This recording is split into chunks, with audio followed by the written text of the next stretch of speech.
하나님께서 우리에게 주시는 말씀은 전도서 9장 1절에서 12절까지 말씀입니다. 우리 한 절씩 교독하겠습니다. 이 모든 것을 내가 마음에 두고 이 모든 것을 살펴본즉 의인들이나 지혜자들이나 그들의 행위나 모두 다 하나님의 손 안에 있으니 사랑을 받을는지 미움을 받을는지 사람이 알지 못하는 것은 모두 그들의 미래의 일들임이니라. 모든 사람에게 임하는 그 모든 것이 일반이라. 의인과 악인, 선한 자와 깨끗한 자와 깨끗하지 아니한 자, 제사를 드리는 자와 제사를 드리지 아니하는 자에게 일어나는 일들이 모두 일반이니 선인과 죄인, 맹세하는 자와 맹세하기를 무서워하는 자가 일반이로다. 모든 사람의 결국은 일반이라. 이것은 해 아래서 행해지는 모든 일 중에 악한 것이니 곧 인생의 마음에는 악이 가득하여 그들의 평생에 미친 마음을 품고 있다가 후에는 죽은 자들에게로 돌아가는 것이라. 모든 산자들 중에 들어있는 자에게는 누구나 소망이 있음은 산개가 죽은 사자보다 낫기 때문이니라. 산자들은 죽을 줄을 알되 죽은 자들은 아무것도 모르며 그들이 다시는 상을 받지 못하는 것은 그들의 이름이 잊어버린 바 됨이니라. 그들의 사랑과 미움과 시기도 없어진 지 오래이니 해 아래에서 행하는 모든 일 중에서 그들에게 돌아갈 몫은 영원히 없느니라. 너는 가서 기쁨으로 내 음식물을 먹고 즐거운 마음으로 내 포도주를 마실지어다. 이는 하나님이 내가 하는 일들을 벌써 기쁘게 받으셨음이니라. 내 의복을 항상 희게 하며 내 머리에 향 기름을 그치지 아니하도록 할지니라. 내 헛된 평생의 모든 날 곧 하나님의 해 아래서 내게 주신 모든 헛된 날에 내가 사랑하는 아내와 함께 즐겁게 살지어다. 그것이 내가 평생에 해 아래서 수고하고 얻은 내 몫이니라. 내 손이 이를 얻는 대로 힘을 다하여 할지어다. 내가 장차 들어갈 소홀에는 일도 없고 계획도 없고 지식도 없고 지혜도 없음이니라. 내가 다시 해 아래에서 보니 빠른 경주자리라고 선착하는 것이 아니며 용사들이라고 전쟁에 승리하는 것이 아니며 지혜자들이라고 음식물을 얻는 것도 아니며 명철자들이라고 재물을 얻는 것도 아니며 지식인들이라고 은총을 입는 것이 아니니 이는 시기와 기회는 그들 모두에게 임함이니라. 알지 못하냐니 물고기들이 재난의 그물에 걸리고 새들이 올무에 걸림같이 인생들도 재앙의 날이 그에게 호련히 임하면 거기에 걸리느니라. 아멘. 오늘은 산자의 소망과 행복이라고 하는 제목으로 우리가 이 땅을 어떻게 살아가면 조금 더 행복한 삶을 살아갈까라고 하는 전도자의 행복론의 결론입니다. 지금까지 여러분들이 조금 전도서를 어렵게 느끼셨다면 오늘만 잘 들으시면 돼요. 왜냐하면 2장에서 8장까지를 9장에 다 요약해 놓습니다. 그간 2장에서 8장 사이에 전도자는 인생에 핍박자가 있는데 그 핍박을 당하는 자에게는 돕는 자가 없고 핍박을 하는 자에게는 힘이 있도다라부터 시작해서 가난한 자를 돕는 손길이 없고 의인이 악인의 벌을 받고 악인이 의인의 상을 받으며 인생에서 일어나는 많은 괴로움들을 쭉 나열을 해오면서 그 가운데서 사이사이에서 의미를 찾고 행복을 찾아가는 그러한 어떤 자기의 인생에서의 그 의미를 찾아가는 작업들을 쭉 해왔는데요. 이제 9장에서 정리를 합니다. 2장에서 8장까지 자기가 자신의 인생을 돌아보며 성찰하고 세상을 돌아보며 발견한 진리들을 9장에서 정리를 합니다. 그래서 9장을 통해서 그의 인생의 이야기는 이제 마치고 그 다음에는 이제 세상에 관한 어떤 그런 원리들을 10장부터 펼칩니다. 그래서 오늘 9장은 우리가 인생의 한계를 가지고 헛되다라고 계속 외쳤던 전도자가 헛된 세상을 의미 있게 살아가는 그 방법, 대안을 제시를 합니다. 그래서 그 대안을 우리가 찾아가면 헛된 세상을 행복하게 살아가는 지혜를 배울 수 있습니다. 우리가 금요일 날 같은 경우 시편 기도회를 보면 항상 보는 게 있죠. 내용이 방대하면 히브리인들은 이 내용을 구조에다 넣습니다. 그래서 굉장히 중요한 이야기를 할 때마다 히브리인들은 잘 짜여진 구조를 가지고 자기들이 전달하고자 하는 핵심 메시지를 정확하게 전달합니다. 오늘 이 9장도 이제 무언가를 정리해야 되는 장이기 때문에 전도서에 잘 나타나지 않는 명확한 구조가 나타납니다. 자, 그 구조를 보면 본문의 의미를 우리가 보다 더 선명하게 알 수 있습니다. 본문의 구조를 보니까 제가 박스 구조 계속 그렇게 몇 번 말씀드렸잖아요. 박스 하나를 걷어내면 그 안에 또 박스가 있고, 그래서 그 박스를 걷어내면 정말 그 가운데에 진짜 전도자가 전하고 싶은 핵심적인 메시지를 담고 있는, 자, 그래서 오늘 본문의 구조를 보니까요, 1절과 12절이 한 박스를 형성합니다. 그래서 미래를 알지 못하는 인간의 한계에 대해서 이야기하면서 시간의 주인이 하나님이다. 인간은 자기의 미래를 계획하거나 혹은 그 미래를 설계할 수 없다라고 하는 인간의 한계를 1절에 이야기하고, 12절에는 때의 인생의 시기를 알지 못하는 인간의 한계에 대해서 이야기를 하면서 특별히 재앙이 내 앞에 있는데 인간은 언제 나에게 이 재앙이 올지 알지 못한다. 마찬가지로 1절에서 이야기하는 것처럼 사랑을 받을는지 미움을 받을는지 사랑의 때도 모르고 재앙의 때도 알지 못하는 것이 인생이다라고 이야기를 하면서 인간의 한계를 가장 이 전도서 전체의 가장 아웃라인의 박스 처음과 시작에 놓습니다. 자, 그리고 이 한계 속에서 현실로 들어가 보니까 2절과 3절에 보니까 의인이나 악인이나 하나님 앞에 예배 드리는 자나 예배 드리지 않는 자나 그의 인생이 동일하게 죽음 앞에서 마친다라는 것입니다. 그런데 이 죽음 앞에서 마치는데도 어떤 경우에는 악인도 평안하게 죽고 의인이 아주 비참하거나 외롭게 죽는 그 죽음도 있더라라고 이야기를 하면서 모든 일이 모든 사람에게 같이 닥치는데 이건 불공평하다. 악인은 심판을 받아야 되는데 모두가 다 죽음이라고 하는 그 앞에서 같은 마지막의 날을 맞더라라고 이야기를 하면서 현실이 불공평한 세상, 이것에 대해서 이야기를 합니다. 그런데 이 동일한 이야기를 11절에서는 세상을 살다 보니까, 뒤돌아보니까 처음에는 그렇게 불공평하다라고 생각을 했는데 인생을 다 살고 뒤돌아보니까 하나님께서 모든 사람에게 시기와 기회를 주셔서, 때와 기회를 주셔서 인생을 뒤돌아보니 모든 사람들이 인생 가운데 자기 자신만의 때가 있더라. 그리고 그 시간 안에 하나님이 기회를 주시더라. 그래서 보니까 인생이 공평하더라. 이렇게 이야기하면서 그것이 우리의 현실이다라고 하는 것을 이렇게 두 번째 박스에 담습니다. 자, 그리고 나서는 현실이 그렇다면 그러면 어떻게 인생에서 가장 이 현실 속에서 공평하고 불공평한 이 현실 속에서 나는 어떻게 살아야 가장 의미 있게 살까라고 보니까 그 삶의 의미가 살아있는 곳에서 나온다. 내가 숨을 쉰다라고 하는 것 그 자체에서 내 인생의 의미가 시작되더라 라고 이야기를 하면서 산자에게 소망이 있도다 라고 하면서 전도자는 삶을 찬양하는 사람, 일단 살아있는 것은 좋은 것이다. 왜냐하면 소망이 있으니까. 그 소망은 하나님을 기쁘시게 할 그 시간이 나에게 더 있고 내 인생에서 의미를 찾을 그 시간이 죽은 자보다 살아있는 자에게 훨씬 소망이 있다라고 이야기를 합니다. 자, 그리고 나서 전도자가 정말 하고 싶은 이야기는 이 소망의 삶 가운데서 행복을 찾아가는 4가지의 방법. 그래서 하나님께서 주신 먹고 마시는 것 안에 은혜를 더하여 기쁘게 먹고 즐겁게 마셔라. 그리고 하나님께서 주신 우리의 이 육신을 아름답게 옷을 입고 가꾸며 하나님이 주신 육신을 건강하게 살아라. 그리고 3번째, 하나님이 주신 가정 안에서 배우자와 즐겁게 살아라. 4번째, 하나님이 손에 맡긴 일터에서 성실하게 살면서 그 가운데서 행복을 찾아라. 전도자가 지금 최종적으로 하고 싶은 것은 바로 행복을 찾아가는 이 4가지의 삶의 실천입니다. 그런데 이제 풀어가는 그 과정을 보면 인간이 한계가 있습니다. 이 한계 속에서 현실은 이렇습니다. 그런데 이 현실 속에서 우리는 여전히 소망이 있습니다. 왜냐하면 살아있으니까요.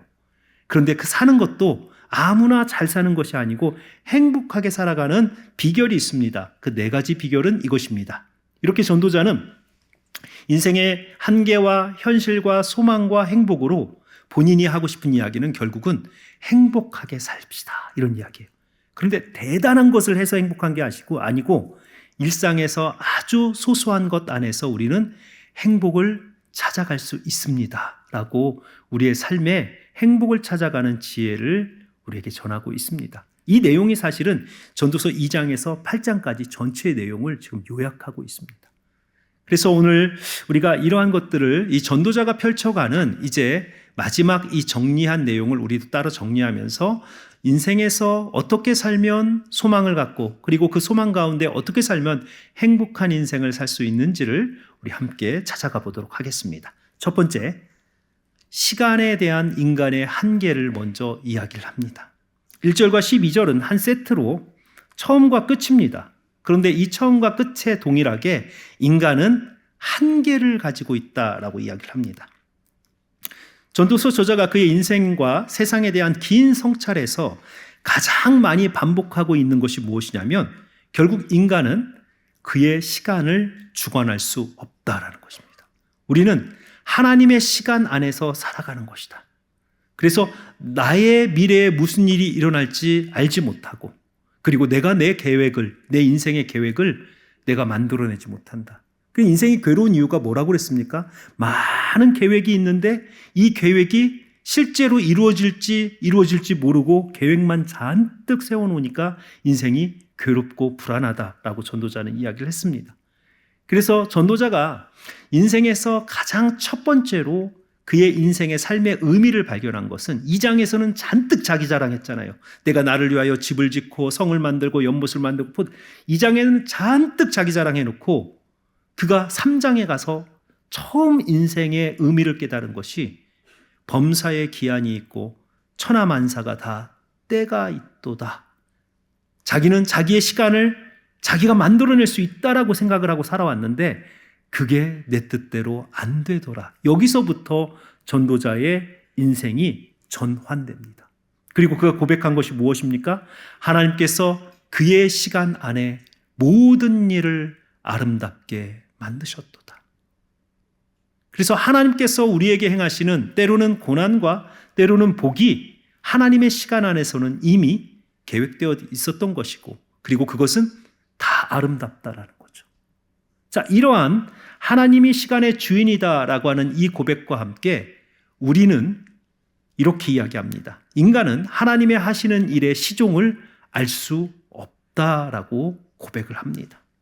자, 이 세상의 모든 문제가 결국은 이 시간의 문제입니다.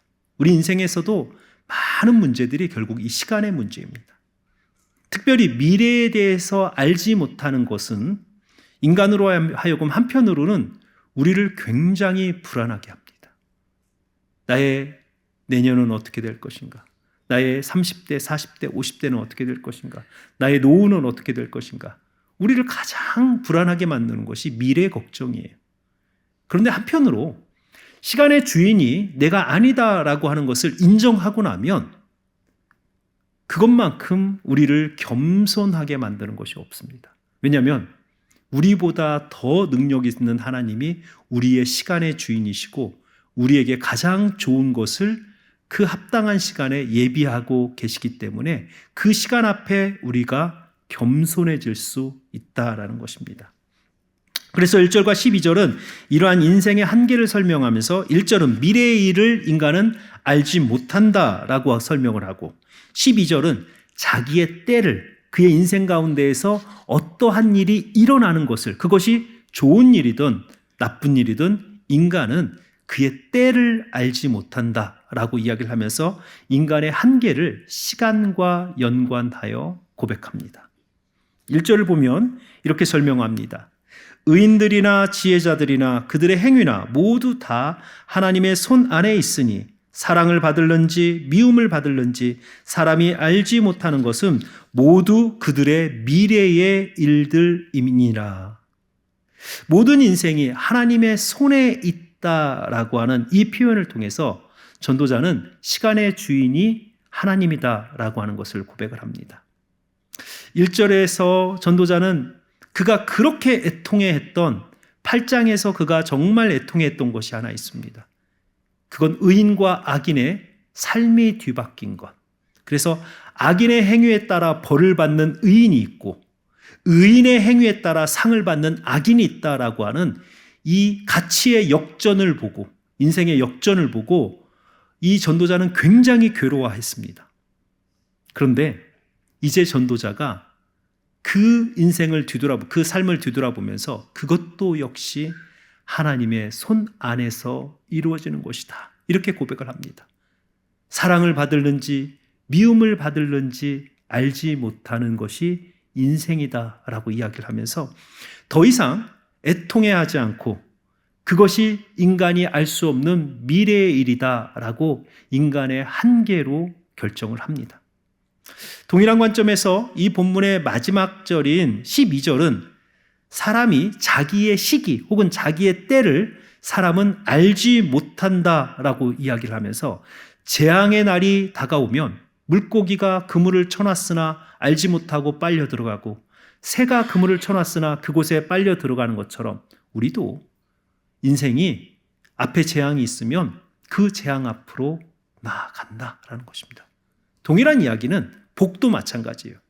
내 인생 앞에 내가 무언가 복을 준비해 놔서 복을 받는 것이 아니고 하나님이 사랑으로 주신 복은 은혜로 받고 하나님께서 미움으로 주신 그 고난은 우리가 믿음으로 견뎌가고 이겨가는 것이에요. 그러니까 동일한 고난을 당해도 이렇게 시간의 주인이 하나님이고 나의 삶 가운데 일어나는 모든 일이 하나님의 사랑 안에서, 완벽한 사랑 안에서 이루어진다라고 고백을 하면요, 고난을 당해도 담대해집니다. 고난 앞에서 절망하지 않고 그래, 이겨나가자. 고난은 통과하는 거야. 돌아가는 것도 아니고 주저앉는 것도 아니고 고난은 믿음으로 이겨나가는 거야. 왜냐하면 아름다우니까. 하나님의 뜻 안에서는 이미 아름다운 계획 안에 나에게 고난을 주셨다면 이 고난은 이제 믿음으로 나아가는 거야. 이렇게 우리가 고난을 이겨나갈 수 있는 힘을 얻게 되는 것입니다. 사실 인생을 살다가 이 시간과 시기의 문제만 잘 정리되면 우리가 이 땅에서 경험하는 많은 문제들 속에서 더 이상 불안해하지 않고 평안을 얻을 수 있습니다. 제가 요즘 이제 신방을 하면 어떤 때는 신방이 4팀, 5팀도 합니다. 하루에. 신방을 하면 가장 많이 듣는 이야기가 뭐냐면 하나님의 때가 있더라고요. 이런 말씀을 가장 많이 하세요. 그래서 한 가정을 신방을 했는데 이야기를 하시는 거예요. 아이가 대학에 다 떨어진 거예요. 그래가지고 이제 얼마 전까지, 지난주까지 이제 포기하고 있는데 특별 새벽 기도를 하니까 아이가 그러면 기도라도 하자고 특별 새벽 기도를 나오기 시작한 거예요. 그런데 새벽 기도를 딱 나오고 첫째 날 집에 가니까 전화가 온 거예요. 학교에서. 합격했다고, 빨리 오라고. 그래가지고 이 아이가 이제 기도의 응답을 받은 거예요. 포기하고 간절히 하나님 앞에 내년을 어떻게 준비하고 재수를 이렇게 막 준비를 하고 있는데 진짜 합격 전화가 딱 온 거예요. 이제 그 부모님은 이렇게 하는 거죠. 목사님, 하나님의 때가 있더라고요. 애가 떨어졌을 때는 하나님 왜 이러십니까? 라고 정말 그 절망을 했었는데 뒤돌아보니까 처음에 합격해서 그 다음에 놀았던 것보다는 이 기간 동안에 기도를 열심히 하게 하시고 그다음에 마지막에 딱 합격을 주니까 아이가 하나님께서 주셨다고, 하나님께서 붙여주셨다고 감사하더라는 거예요. 그러니까 우리는 우리의 시간을 정하지 못합니다. 어느 것이 좋은지 몰라요. 그러나 하나님의 역사는 항상 아름답습니다. 그래서 우리가 인생 가운데서 일어나는 어떠한 문제도 이것도 하나님의 시간 안에서 아름답게 내 인생에 펼쳐진 하나님의 역사다라는 것만 우리가 고백할 수 있으면 이겨낼 수 있습니다. 그래서 오늘 첫 번째 그 지혜를 사실은 우리의 인생의 한계를 고백하는 것에서 시작하는 거예요. 특별히 나의 인생의 시간은 하나님께 붙들려 있다. 그래서 삶을 살아가는 첫 번째 지혜가 시간의 주인이 하나님이신 것을 우리의 인생에서 고백하자. 전도자는 여기에서부터 인생의 행복 찾아가는 첫 번째 문을 엽니다. 우리 사랑하는 성도 여러분, 우리가 사는 것 같지만 하나님께서 붙드시니까 사는 거고, 내가 무언가를 계획해서 내 인생 내 뜻대로 살아온 것 같지만 하나님께서 인도하셔서 그 시간 안에서 아름다운 일들을 내 인생 앞에 때로는 사랑으로, 때로는 고난으로 하나님께서 그 인생 앞에 일들을 행해 놓으셨기 때문에 우리가 지금까지 살아온 겁니다. 그래서 가장 지혜로운 자, 전도서에서 이야기하는 가장 지혜로운 사람은 하나님의 지혜를 의지하고 나의 지혜를 내려놓는 사람. 이 사람이 전도서에서는 가장 지혜로운 사람이다. 그렇게 가르치고 있습니다. 자, 두 번째로 이제 이 한계 속에서 하나님이 시간의 주인이다라고 하는 것을 고백하고 보니까 인생의 현실이 보이는 겁니다. 현실에 들어와 보니까 결국 사람이라는 게 살아보니까 별거 아니더라. 다 동일한 삶을 살아가더라라고 이야기를 하면서 그 동일한 삶 가운데서 한편은 굉장히 불공평하게 동일해요. 왜냐하면 의인이나 악인이나 똑같이 죽는 거예요. 아, 이거 참 불공평하지 않나? 이 생각이 들고, 또 인생을 지나다 보니까 한편으로 보니까 참 세상이 공평하고 하나님이 참 공평하게 사람들을 다루시는 거예요. 빠른 자나 능한 자나 지혜자나 어리석은 자나 하나님이 딱 그의 시간을 주시는 거예요. 그리고 그 시간 안에서 기회를 하나님은 누구에게나 공평하게 주셨다라고 하는 것을 발견하고 나니까 아, 인생은 참 공평하다, 이렇게 이야기를 합니다. 그래서 2절과 11절이 두 번째 박스입니다. 2절에 보니까 모든 사람에게 임하는 그 모든 것이 일반이라. 여기서 일반이라는 것은 동일하다, 이런 뜻입니다. 11절에 보니까 이는 시기와 기회는 그들 모두에게 임함이니라. 그의 때가 있고 그 때 안에서 기회가 하나님께서 모든 사람에게 기회는 주어졌다라는 것입니다. 자, 2절은 모든 사람들의 인생이 동일하다라는 것을 말씀드린 것처럼 조금 부정적 측면에서 이야기를 합니다. 사람들이 세상에서 다양한 삶을 살아가지만 결국 모든 인간은 죽음이라고 하는 그 마지막 앞에서 동일하다라는 것입니다.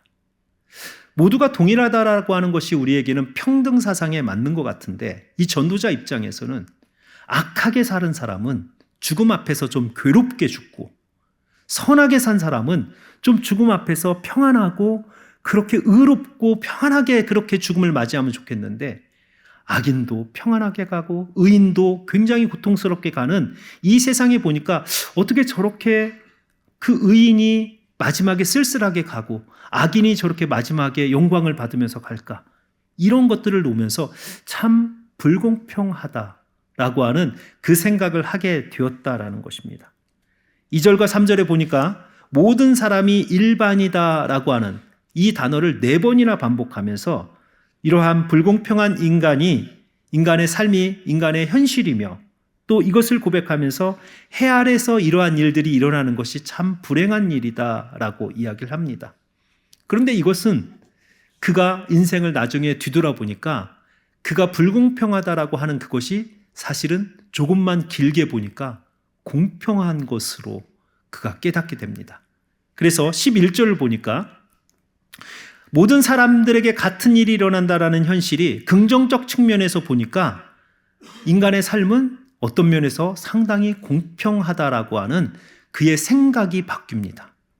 인생이 공평한 이유는 모든 사람들에게 하나님께서 시기와 기회를 공평하게 주시기 때문입니다.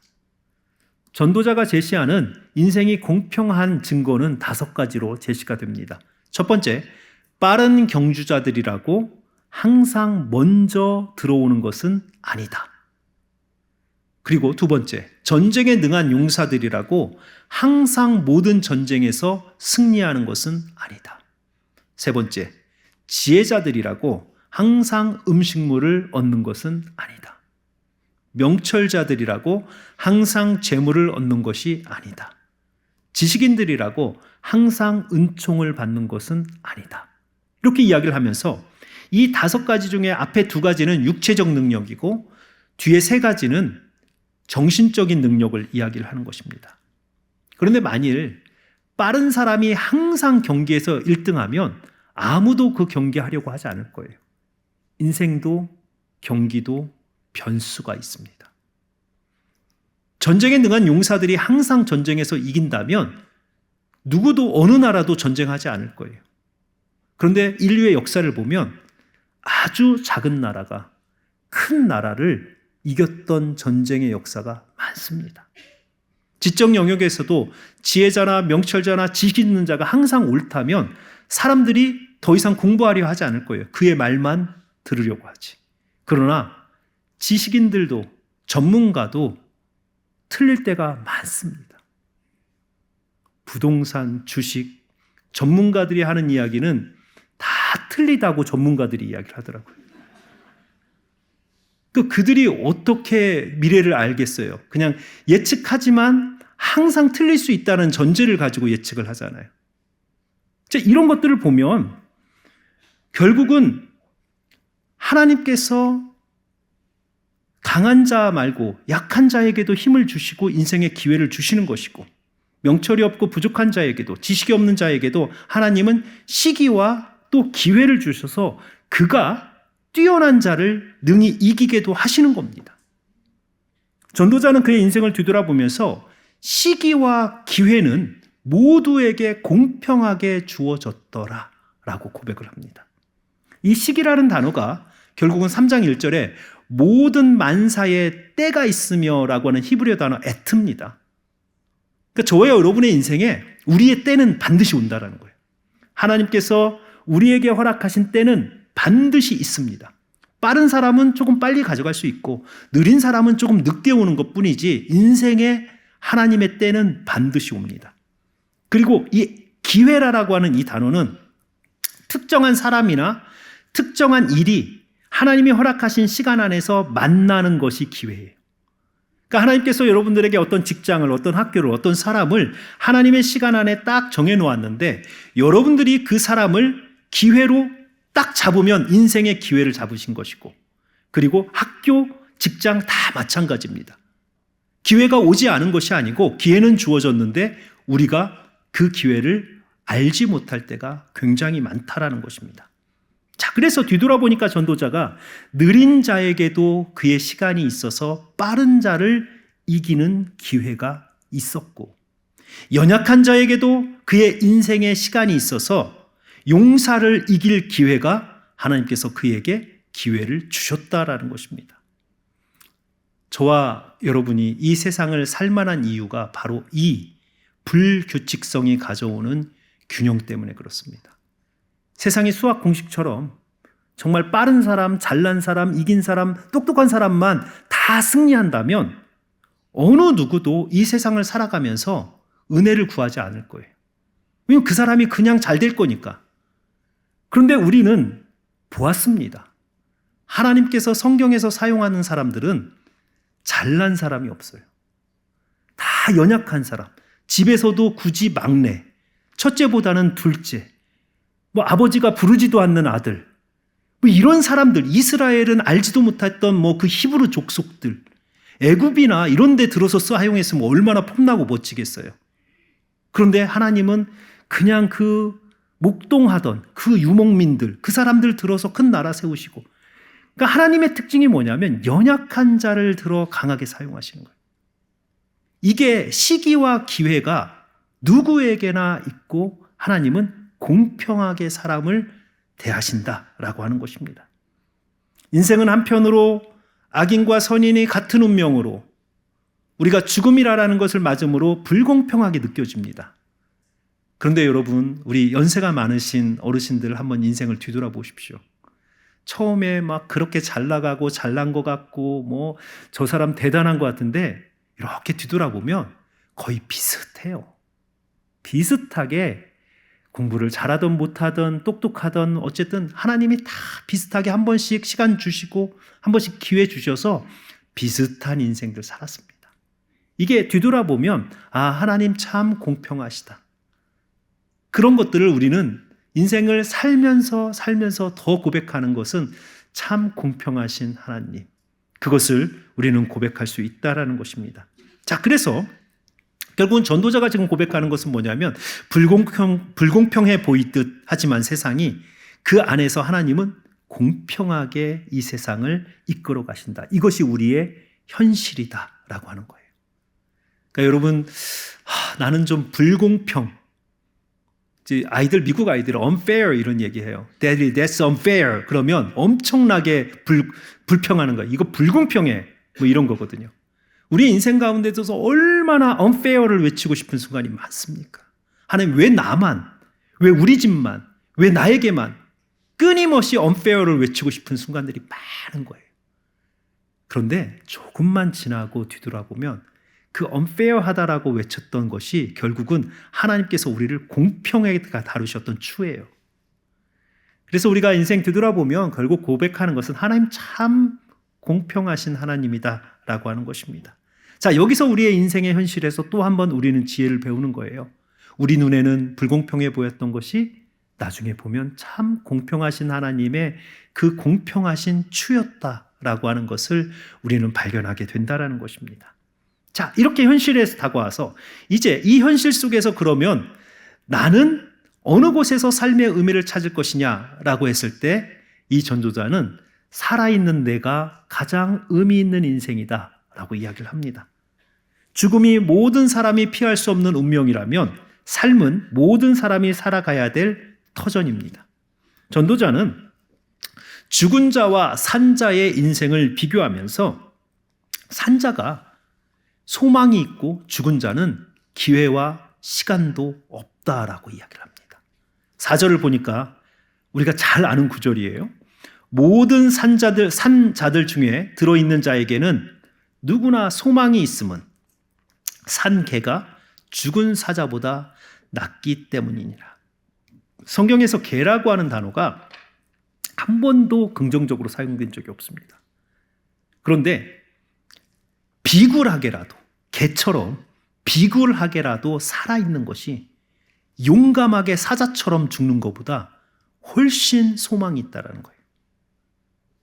왜냐하면 산자는 죽을 줄을 알고 있기 때문에 내가 지금 삶과 죽음 사이에 있는 이 시간을 가지고 내 삶의 의미를 더 찾고자 노력하고, 그리고 죽은 자들은 이미 상을 받을 때와 기회가 이 죽은 자들에게는 더 이상 없습니다. 그런데 산자들은 여전히 하나님으로부터 상급을 받을 때와 기회가 남아 있습니다. 그러니까 지금 개처럼 있어도, 비굴하게 있어도 내가 나에게 주신 이 시간만 잘 하나님 앞에서 살아가면 사자처럼 마지막에 우리가 살아날 수 있다라는, 이게 소망인 거예요. 우리가 살아있다라고 하는 소망이 뭐냐면 결국은 지금보다는 훨씬 하나님께서 보시기에 좋은 사람으로 살아낼 수 있다라는 거예요.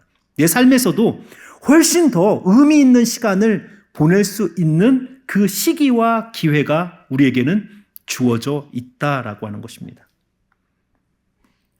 그래서 살아있다는 그 사실만으로도 전도자는 여전히 나는 기회가 있는 사람이다, 이렇게 지금 고백을 하는 것입니다. 하나님을 만날 기회도, 그리고 내 삶의 소망을 이룰 기회도 여전히 있음이 가장 감사한 일이다라고 하는 것입니다. 죽은 자들은 더 이상 그 죽음의 땅에서는 시기도 질투도 미움도 아무것도 필요 없는 그러한 삶을 살아가지만, 살아있는 우리는 여전히 이 땅에서 하나님이 사랑을 주시든지 미움을 주시든지 우리는 남아있는 삶 가운데서 삶의 의미들을 찾아갈 수 있는 그러한 기회가 여전히 우리에게 남아있다라는 것입니다. 전도자는 삶과 죽음 사이에 있는 우리에게 죽음은 피할 수 없는 모든 인류의 마지막 운명이지만 지금 살아있다라고 하는 사실만으로도 우리는 행복하고 소망을 가질 수 있는 그러한 기회가 여전히 있으므로 우리가 즐겁게 살아야 된다라고 이야기를 합니다. 자, 여기까지가 진짜 전도자가 하고 싶은 이야기를 하기 위해서 이 사람들의 이목을 끌어가지고 쫙 빨려 들어온 것입니다. 자, 이제부터 전도자는 그러면 소망이 있는 살아있는 자가 어떻게 살아야 그 소망을 행복으로 바꾸며 실질적 행복한 삶을 살아갈 수 있는가라고 하는 4가지의 가르침을 우리에게 전합니다. 근데 이 4가지가 뭐 대단한 게 아니에요. 뭐 인류 평화를 위해서 우리가 뭘 해야 돼, 이런 거 절대 아니고요. 매일 우리가 하는 거예요. 매일 우리가 하는 것 안에다가 하나님의 은혜를 넣은 거예요. 그러니까 우리의 일상에 하나님의 은혜가 덮이면 그것이 하나님의 특별한 사랑이 되는 것입니다. 그래서 오늘 지금 이걸 보면 이 정도는 뭐 어느 책에서도 인생 철학에서 충분히 나올 수 있는 이야기들이에요. 그런데 여기에 하나님의 은혜가 들어가면 그것이 우리를 거대한 불행의 짐에서 작은 행복이 이 불행의 풍선을 터뜨려서 결국은 우리를 행복한 삶으로 살아가게 만든다는 것입니다. 첫 번째, 우리를 행복하게 만드는 삶의 원리. 첫 번째, 기쁨으로 음식물을 먹고 즐거운 마음으로 포도주를 마시라라는 것입니다.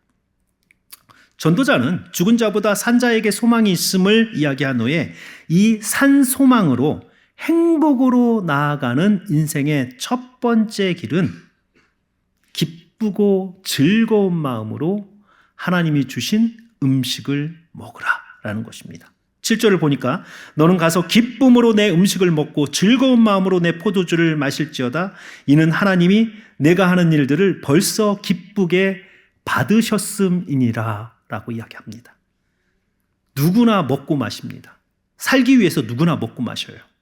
그런데 오늘 전도자가 말하는 것은 먹고 마시는 것에 하나님의 은혜를 더하여서 기쁘고 즐거운 마음으로 먹고 마시라. 그러면 거기서부터 행복은 시작된다라고 이야기를 합니다. 왜 우리가 즐겁게 먹고 마시면 행복해질까요? 그 뒤에 보니까 이렇게 되어 있습니다. 이는 하나님이 내가 지금 하는 일을 이미 하나님이 기뻐하셨음이니라. 이야기는 뭐냐면 우리가 기쁘고 즐겁게 먹고 마시는 그 모습을 보면 하나님은 기쁘시대요. 그러면 하나님을 기쁘시게 하는 인생은 결국 가장 행복한 인생이 되는 겁니다. 옛날 어르신들이 그랬어요. 가뭄 때 논에 물 들어가는 거하고 자식 입에 음식 들어가는 것이 가장 기쁜 일이라고. 내 자식이 기쁘게 무언가를 먹고 있으면 부모는 그걸 보면 가장 행복한 거예요. 제가 10시 예배 마치고 제 목양실에서 이렇게 칼빈팍을 내려다봤습니다. 한 가족이 제가 그걸 찍어 놓을까 하다가 개인정보 차원에서 내 마음에만 그냥 간직하자. 한 가족이 칼빈팍에 거기다 이렇게 앉아가지고 김밥을 2개를 사신 것 같아요. 그래서 아빠는 아기에게 김밥을 먹여주고 엄마는 아빠가 못 먹으니까 이 아내는 남편한테 계속 김밥을 먹여주는 거예요. 아기는 엄마도 먹어 하고 엄마를 자꾸 주는 거예요, 김밥을. 제가 보니까 계속 서로 먹여주는 거예요. 그러면서 그 가운데서 그렇게 행복하게 김밥 2줄을 놓고 세 가족이 앉아가지고 그렇게 점심을 먹고 있는 모습. 이거보다 행복한 그런 장면이 있을까요? 온 가족이 앉아서 아침을 시작하고 저녁을 마치면서 엄마가 끓여주는 그 된장찌개 먹으면서 깔깔거리고 하루에 있었던 이야기 나누고 음식을 그렇게 기쁘게 먹고 마시면서 그 식탁 안에서 서로의 삶을 나눈 그거보다 더 행복이라는 것 세상 어디에서 찾을 수 있을까요? 그러니까 우리가 우리의 어떤 먹고 마심에 행복을 거기서부터 만들어내야 되는 거예요. 우리 사랑하는 남편들, 아내를 위해서 여보 음식 참 맛있다. 이 말을 좀 자꾸 습관을 해서 뭘 해주면 맛있다고 좀 그렇게 드셔야 그래야 거기서부터 행복이 시작됩니다. 자녀들하고도 식탁을 대하면서 그들에게 칭찬도 하고 또 그들의 이야기도 들어주면서 먹고 마시는 것 안에 하나님의 은혜를 넣어서 기쁘고 즐겁게 먹고 마시면 세상의 괴로움도 밖에 나가서 받았던 그 아픔도 다 그 식탁 안에서 풀어지는 것이 인생이다. 그 행복이 크고 멀리 있는 것이 아니고 어찌 보면 날마다 하고 있는 그곳에 은혜를 넣으면 거기서부터 행복은 시작된다라고 이야기를 합니다. 그래서 우리가 하나님의 그 뜻 안에서 하나님이 주신 것 안에서 먹고 마시는 그 아주 일상 그곳에서부터 우리는 행복할 수 있다라고 전도자는 이야기를 합니다. 두 번째, 행복을 찾아가는 것은 의복과 향기름으로 장식하며 살라라고 하는 것입니다. 자, 8절을 보면 우리가 즐겁게 살아가는 모습 혹은 행복하게 살아가는 모습을 7절이 먹고 마시는 거라면 8절은 의복을 입고 몸을 이렇게 단장하는 모습으로 이야기를 합니다. 8절을 보면 내 의복을 항상 희게 하며 내 머리에 향기름을 그치지 아니하도록 할지니라. 고대에 흰 옷을 입고 머리에다가 향기름을 바르는 것은 상당히 많은 시간을 투자해야 가능한 것입니다. 지금처럼 세탁기가 있어서 그냥 아침에 돌리면 저녁에 입을 수 있는 이 정도가 아니잖아요. 그렇지만 나의 몸에다가 아무거나 걸치는 것이 아니고 하루에 한 번은 거울을 보면서 감탄을 하시라는 거예요. 하나님 이렇게 잘 만들어 놓으셨구나. 명품이다, 명품. 그리고 그 명품에 맞게 그 몸에 옷을 정결하게 입고 그리고 머리도 향기름을 바르고 이것은 건강까지도 다 포함되는 거예요. 앞뒤 좌우로 막 다 퍼져라 해가지고 옷을 입어도 그 맵시도 안 나는 이런 거 하지 말고 건강하게 딱 나의 몸도 지키고 그리고 옷도 깔끔하게 입어서. 왜냐하면 과시하는 것이 아니고 하나님이 주신 것에 대한 감사예요. 그게 하나님이 나에게 주신 이 건강한 몸에 대해서 내가 정말 그 몸에 아름답게 옷을 입고 깨끗하게 옷을 입고 내 몸을 잘 관리하는 것도 그것도 우리를 행복하게 만드는 것입니다. 이게 믿겨지지 않으면 오늘부터 한 4일 동안 씻지도 마시고 우울한 그 우중충한 모습으로 한번 4일만 지나보세요. 얼마나 삶이 불행해지는지. 그러니까 매일 아침에 그렇게 자기의 멋진 모습을 보면서 참 잘났다 이러면서 딱 출발을 하면 기분 좋거든요. 남들은 뭐라고 해도. 그렇게 살면 거기서부터 내 몸에 대해서 내 자신에 대해서 이렇게 행복감을 가지면서 살아가는 것, 이것도 또한 우리가 인생을 행복하게 살아가는 방법이라는 거예요. 저는 이제 백향목에 가서 이번 주도 설교를 했는데 백향목 어르신들 보면 정말 저 연세에 어쩜 저렇게 멋들어지게 정말 저분에게 딱 맞는 색깔과 옷과 머리의 모양새 저렇게 멋들어지게 하고 계실까?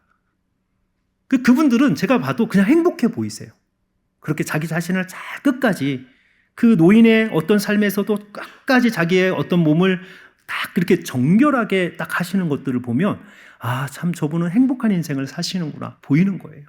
그러니까 이것도 우리가 우리 스스로를 행복하게 살아가는 굉장히 중요한 원리입니다. 잠언 31장 22절에 보면 현숙한 여인의 이야기가 잠언의 결론이거든요. 그런데 이 현숙한 여인은 모든 걸 다 회복시키는 여인입니다. 그래서 잠언 10장부터 31장까지가 이 여인이 회복한 세상에 대해서 이야기를 해요. 그래서 누가 현숙한 여인을 얻겠느냐라고 하고 그 다음 구절이 그 여인은 그 남편과의 관계를 회복해서 남편은 그녀를 신뢰하나니라고 이야기합니다. 선악과 사건 이후에 남자는 여자를 안 믿어요. 그런데 이 현숙한 여인으로 말미암아 남편이 이제 아내를 신뢰하게 만들고 그리고 이 가정을 회복시켜서 밤부터 낮까지 부지런히 일을 하여 이 가정을 세우고 그리고 그가 모은 돈을 가지고 그 공동체에 손을 펴서 구제하며 이렇게 그 공동체를 회복시킵니다. 그런데 거기에서 제 눈에 띄는 하나의 장면이 있어요. 22절에 보니까 이 현숙한 여인의 삶에서 어떤 구절이 나오냐면 그녀는 자기를 위하여 아름다운 이불을 지으며 세마포와 자색 옷을 입으며 라고 되어져 있습니다. 이 여인 굉장히 바쁜 여인이거든요. 그런데 그 바쁜 중에도 자기를 위하여 자색 옷과 세마포의 옷을 입으며 라고 하는 거예요. 그러니까 이게 하나님께서 주신 나의 인생을 우리가 행복하게 살아가는 이 방법 중에 하나가 나를 사랑하는 거예요. 내 몸을 사랑해서 잘 가꾸고 건강하게 그리고 예쁘게 잘 가꾸는 것도 내 인생을 행복하게 살아가는 길입니다. 그래서 여러분 가셔서 이제 거울 보시고 좀 여기 다듬어야겠다 그러면 빨리빨리 염색도 하시고 예쁘게 멋지게 그렇게 사십시오. 네.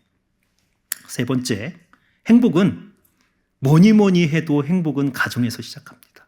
그래서 아내와 함께 즐겁게 살지어다 라고 하는 것입니다. 행복의 시작은 가정입니다. 배우자와 함께 즐겁게 살아가는 것이 곧 죽음을 앞에 두고 살아가는 인생에서 가장 행복하게 살아가는 것이 가정에서 배우자와 즐겁게 살아가는 길이라는 것입니다. 9절에 보니까요, 이렇게 이야기합니다. 내 헛된 평생의 모든 날, 여기서 헛되는 네 맘대로 안 되는, 네가 네 인생 네 뜻대로 안 되는 그 평생의 너의 모든 날 가운데서 네 뜻대로 할 수 있는 하나가 있는데, 행복을 만들어갈 수 있는 하나가 있는데, 그것이 뭐냐면 내가 사랑하는 아내와 함께 즐겁게 살지어다.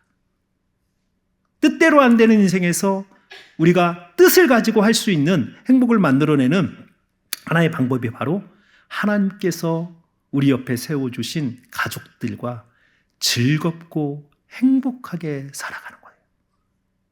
그래서 특별히 이곳에서 이 배우자와 아내와 남편과 행복하게 살아가라 라고 하면서 뭐라고 말씀하냐면, 그것이 평생의 해 아래에서 수고하고 네가 얻은 하나님으로부터 얻은 너의 몫이니라 라고 이야기를 합니다.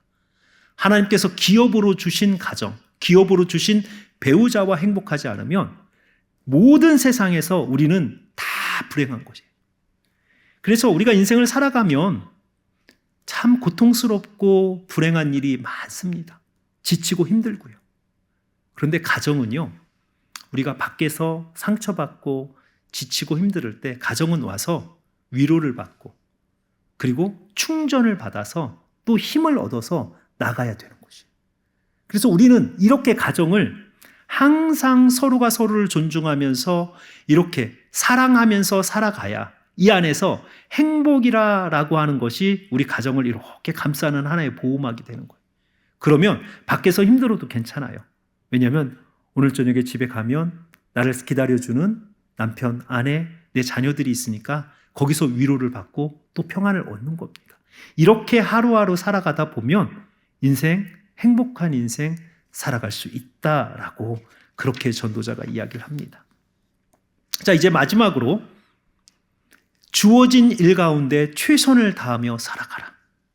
산 소망을 가진 사람이 마지막으로 행복을 찾아가는 길은 하나님께서 그 손에 맡긴 일 가운데에서 최선을 다하며 살아라 라는 것입니다. 10절을 보니까요, 내 손이 이를 얻는 대로 힘을 다하여 할지니라. 내가 장차 들어갈 수월에는 일도 없고 계획도 없고 지식도 없고 지혜도 없음이니라. 일할 수 있을 때 힘써 일하라. 하나님께서 지금 우리에게 주신 일터가 우리의 사명지입니다. 그곳에서 비교하고 그곳에서 불평하기 시작하면 어떤 사람도 그곳에 만족하는 사람 없습니다. 그런데 우리는 하나님께서 일하라고 우리 손에 붙이신 일이 우리의 사명이라 생각하고 그 직장에서, 그 사업체에서, 그 일터에서 하나님 앞에 최선을 다하는 거예요. 그런데 그러다 보면요, 묘하게 그곳에서 보람이라는 것을 느끼고, 처음에는 굉장히 불편하고 원망스러웠던 그곳이 살짝씩 정이 가기 시작하면서 이게 내 천직인가 봐, 이러면서 그 직장에 애착을 갖고 그 일에다가 사명을 갖기 시작하는 거예요. 그러면서 그 분야의 전문가가 되어가기 시작하는 거죠. 그러니까 하나님께서 맡기신 일은 무엇이든지 하나님께서 나를 그곳에 심어 놓으셨다라고 하는 이 나무의 정신이 필요해요. 성경에서 성도의 삶은요, 항상 나무로 비유합니다. 시냇가에 심겨진 나무가 여호와의 집에 심겨진 종려나무와 백향목 같으니 포도나무가 심겨졌으며, 끊임없이 성도의 삶은 심겨진 나무라라고 이야기를 합니다. 우리는 우리가 아무 곳에나 뿌리를 내리는 그러한 들판의 풀이 아니고 하나님께서 심은 나무들이에요.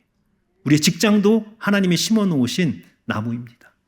그곳에서 열매를 맺고 잎사귀가 청청하여서 사람들에게 그늘을 내어주고 그 열매로 다른 사람을 소생케 하는 그 삶을 우리는 우리의 일터에서 이루어내야 하는 것입니다. 이렇게 살아갈 때 인생은 행복한 인생 살아갈 수 있다라고 전도자는 이야기를 합니다.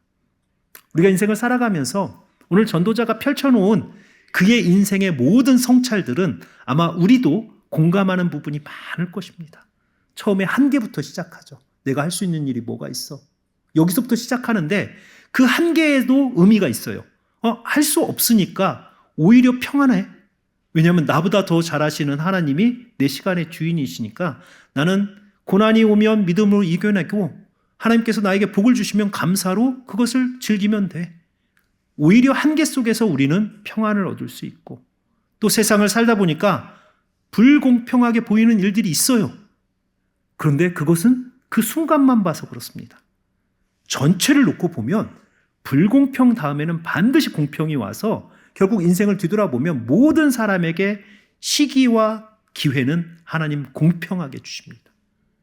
그래서 우리가 인생을 뒤돌아보면서 하나님 참 공평하신 하나님, 내 인생에도 내가 능력 있을 때만 나를 사용하신 것이 아니고 오히려 연약할 때 힘을 줘서 나로 하여금 강한 자를 뛰어넘게 하셨던 그 하나님의 역사가 우리의 인생 가운데도 분명히 있었습니다. 그러니까 내 인생에 하나님의 때가 있었고 내 인생에도 기회는 하나님이 주셨다라고 하는 것을 보면서 이것이 우리의 현실이구나. 그리고 그 삶 가운데서, 그 현실 가운데서 살아있음에 감사, 나에게 오늘 하루도 생명 주심에 감사, 그 감사가 우리에게 소망이 되는 것은 내가 하나님 앞에 보다 더 좋은 사람으로 살아갈 기회가 한 번 더 주어졌기 때문에 오늘 하루 우리가 눈을 뜨면서 하나님 어제보다는 나은 하루를 오늘 살아갈 수 있는 시간 주시고 기회 주셔서 감사합니다. 그래서 우리는 살아있는 것이 소망이 있는 거예요. 그리고 그 소망 가운데서 우리는 행복할 수 있는 4가지의 길을 전도자로부터 배웠습니다. 그래서 그냥 먹고 마시는 것이 아니고 은혜로 기쁘고 즐겁게 먹고 마시고 그냥 내 자신을 바라보면서 아무렇게나 살아가는 것이 아니고 바라보면서 감탄하고 하나님 참 감사합니다. 이렇게 멋지게 나를 만들어 주셔서 그리고 그 인생을 잘 가꾸면서 건강하게 그리고 멋지게 예쁘게 내 자신을 가꾸면서 살아가는 인생. 그리고 하나님이 주신 가정 안에서 깊이 사랑하고 그곳에서 행복을 찾아가는 인생. 그리고 나의 일터에도 하나님께서 나를 사명지로 그곳에 심어주셨으면 그곳에서 내가 행복을 찾으리라. 이렇게 열심히 살아가는 그 인생이 결국은 우리가 인생을 마쳤을 때 참 행복한 삶을 살았다라고 고백할 수 있다라는 것입니다. 오늘 전도자의 이 지혜가 좀 우리에게 삶의 지혜로 왔으면 좋겠습니다. 그래서 일상 가운데서 우리는 얼마든지 행복할 수 있습니다. 그래서 이 작은 것부터 우리가 은혜로 감사로 하나님이 주신 것 안에서 그렇게 자꾸 은혜를 넣으면 그것이 놀라운 하나님의 놀라운 은혜의 인생들이 행복의 인생들이 되는 것입니다. 우리 잠시 오늘 주신 말씀 붙들고 기도하겠습니다. 하나님, 그동안 그렇게 불평하고 원망하고 불공평하다라고 외쳤던 그곳이 하나님의 은혜의 현장이었고 아무런 느낌 없고 감사 없이 지났던 나의 그 식탁이 나의 그 하루가 내가 입고 다니는 내 몸, 이 옷들이 다 하나님의 은혜였음을 다시 고백합니다. 나의 일터에서도 나의 가정에서도 내가 하나님의 그 은혜에 그 옷을 입을 수 있도록 도와주십시오. 우리 시간 하나님 앞에 간절히 기도하겠습니다.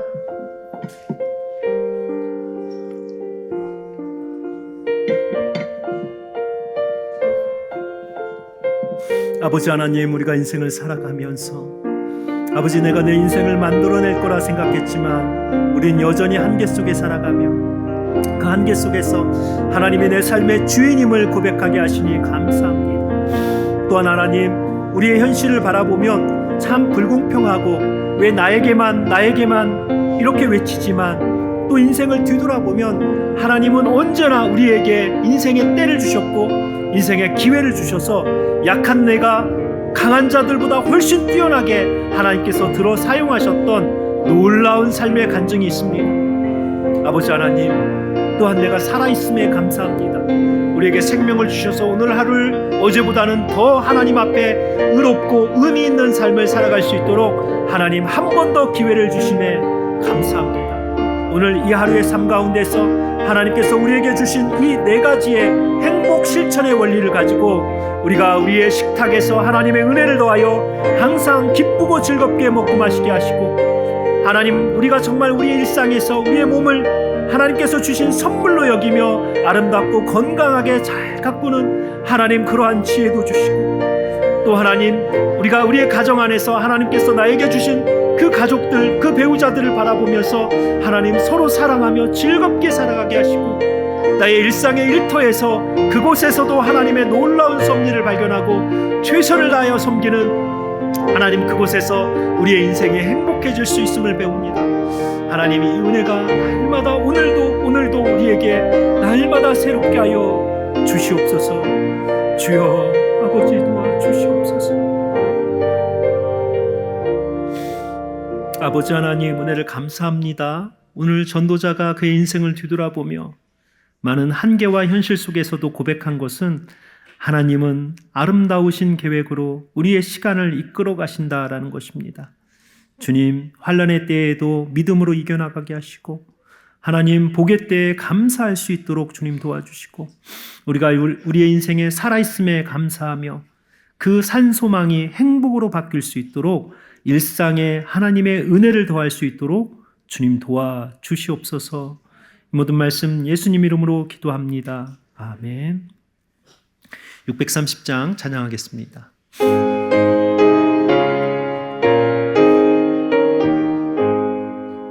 진리와 생명 되신 주, 이 몸을 바치옵니다.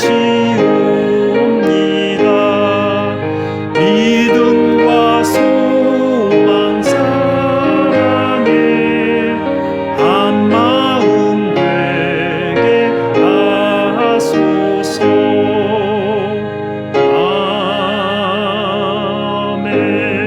아멘. 이제는 주 예수 그리스도의 은혜와 성부 하나님의 감당할 수 없는 사랑하심과 성령 하나님의 내주하심과 교통하심이 오늘 이곳에서 우리의 일상 가운데 은혜를 더하여 행복한 삶을 살아가기를 결단하는 주의 백성들 머리 위에 이제로부터 영원히 함께 있어지이다. 아멘.